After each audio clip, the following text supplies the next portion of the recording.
चिराग पासवान की लोकसभा सीट जमुई पर अब जो है अशोक चौधरी की पुत्री शांभवी कुणाल चुनाव लड़ने जा रही है।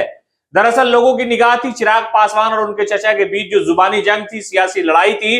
वो लड़ाई तो थम गई है, इसलिए कि पशुपति कुमार पारस को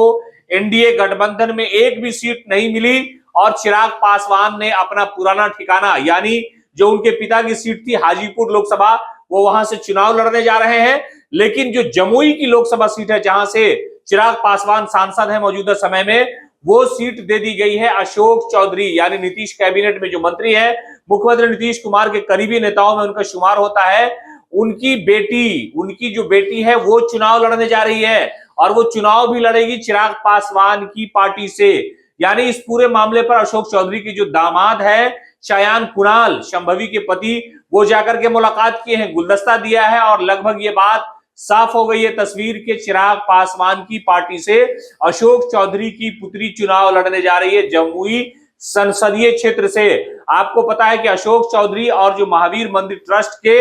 सब कुछ है, करता धरता है आचार्य किशोर कुणाल, वो उनका जो राजनीतिक पैठ है वो अब लगता है बिहार में फैलना शुरू हो गया। इसलिए कि जब उनकी हाल ही में शादी हुई थी अशोक चौधरी की पुत्री से उनके पुत्र की, तो ये बड़ा मतलब चर्चा का विषय बना था। उसमें मोहन भागवत आए थे और कई बड़े नेता इसमें शामिल हुए थे। उस वक्त से ही ये कयास लगाए जा रहे थे कि अशोक चौधरी अपनी पुत्री को चुनाव में उतार सकते हैं और इस मामले को लेकर के कई बार उनकी पार्टी में भी हंगामा खड़ा हुआ और ये सारी चीजें मीडिया के सामने आई। लेकिन जो अब तस्वीर है वो ये है कि अशोक चौधरी की पुत्री आचार्य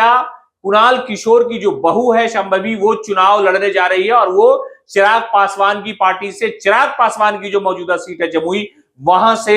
उम्मीदवार होंगी।